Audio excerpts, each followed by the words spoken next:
सास जो होती है ना, वो हर छोटी छोटी चीज पर बहुओं को डांटती रहती। प्यार से बोलो राधे राधे।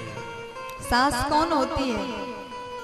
सास लेने ना दे वो सास। प्यार से बोलो। देखो जितने यहाँ पर सास बहू तो सबके आए होंगे। अब यहाँ सास जितने सास बैठी है ना, उनका मुंह बन गया। देखो दिखाई दे रहा कुछ तो बड़े क्रोध में मुझे देख रहे हैं। ऐसा नहीं है, थोड़ा बहुत विनोद भी जरूरी है। प्यार से बोलो ना। बहू ये सोच रही होंगी कि हाँ हमारी सास तो सच में ऐसी सांसें लेने नहीं देती सुबह से लेकर शाम तक। एक बार एक अम्मा ने अपने बेटा के लिए बहू ढूंढ रही थी। अब वो अम्मा चाहती है कि बहू ऐसी मिले घर के सब काम संभाले। बहू ऐसी मिले मैं कुछ भी कह दूं शांति से सुने, मुझे जवाब ना दे। है ना? सब सासें यही चाहते कि बहू अच्छी मिले, चाहे हम कैसे ही रहें। अपने भीतर के अवगुण तो कोई नहीं देखता, लेकिन दुनिया का चाहे कितना भी बुरा इंसान क्यों ना हो, सब चाहता है कि मुझसे बात करने वाले, मुझसे संगत करने वाले मुझसे अच्छे से बात करें। अब उस अम्मा जो थी कहती है कि इतनी अच्छी बहू ढूंढ के लाऊंगी, कभी अपना मुंह ही ना खोले, कभी बड़ों को जवाब ना दे। तो सच में बेटा की शादी करा दी। अब रोज वो खाना बनाए बहू, सास जब खाती है तो एक न एक कमी रोज निकालती। कुछ काम भी करती है तो कमी निकालती है। जब बहू झाड़ू पोछा करती है तो सास कहती है अच्छे से लगा। एक भी जगह में इतना सा भी कचड़ा नहीं होना चाहिए।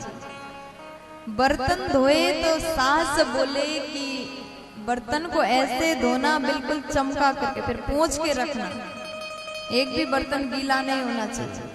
अब बहू बहुत परेशान है, कितना सह लिया, कितना सुन लिया, फिर भी सास डांटना कम नहीं करती। तो एक दिन जैसे बहू ने दाल चावल बनाया, सास खाने लगी तो एक कंकड़ मिला, छोटा सा पत्थर मिला। अब जैसे कंकड़ दांत में फंसा, सास चिल्लाने लगी, अरे कैसी है, कितना भी मैं समझाऊं एक काम ढंग से नहीं करती। एक एक चावल के दाना को देख करके बनाना था, उसको अच्छे से साफ करना था, एक एक चावल को देख करके बनाना है। अब बहू को बड़ा आया क्रोध। एक दिन नहीं, 2 दिन नहीं, रोज सुनना पड़ता है, रोज डांटती है, कितना अच्छा करो, रोज चिल्लाती, कमी रोज निकालती है। तो जैसे सास ने कहा एक एक चावल को देख के नहीं बना सकती, बहू कहती सासू माँ क्या हो गया, कभी कभी 1-2 पत्थर आप भी चबा नहीं सकती। आज बहू ने भी जवाब दे दिया। देखो अगर आप चाहते हैं बहू हमें जवाब ना दे तो कभी भी सास बनने की कोशिश मत करो, बनने की कोशिश मत करो। वो आप हो लेकिन मां बनने की कोशिश करो।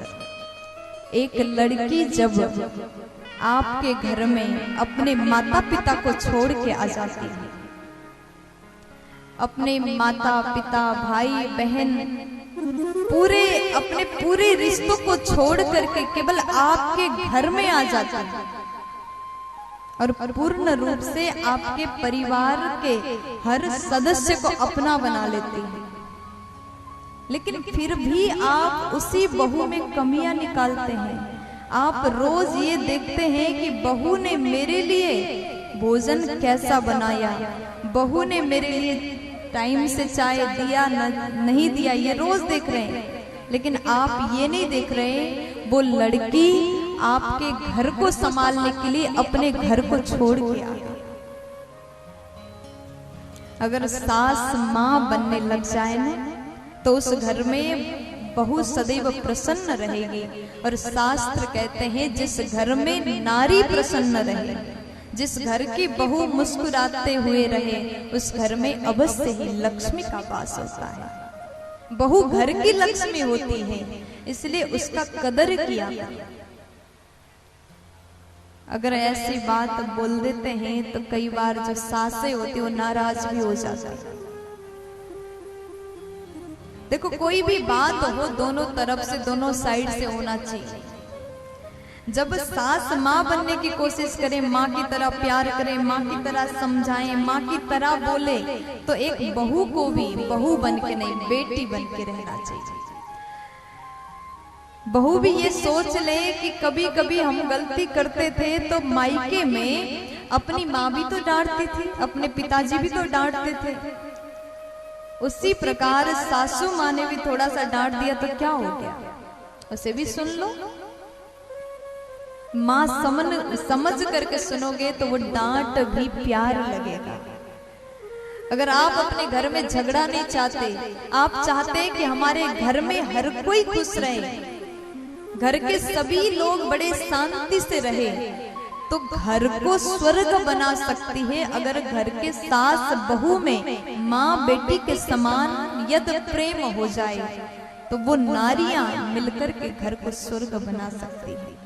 और जिस घर में रोज कुत्ते बिल्ली के समान सास और बहू लड़ाई करते रहे तो उस घर में अवश्य ही दरिद्रता का वास होगा, और उस घर में रहने वाले आपके बेटा हो, आपके पति हो, कभी भी खुश नहीं रह सकते।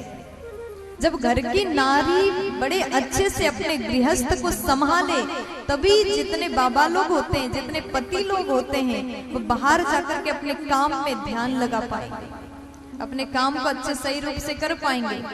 अगर आप चाहते खूब धन भी आए, सुख शांति भी आए, तो घर की लक्ष्मी नारियों का कर्तव्य घर को संभाले और पुरुष का कर्तव्य बाहर से सब चीजें लाएं, धन कमा करके लाएं, ताकि परिवार का सही रूप से पालन हो सके। इसलिए कहते हैं ना, ताली दो हाथ से बजती है, एक हाथ से तो सिर्फ थप्पड़ ही लगता है। प्यार से बोल दो ना।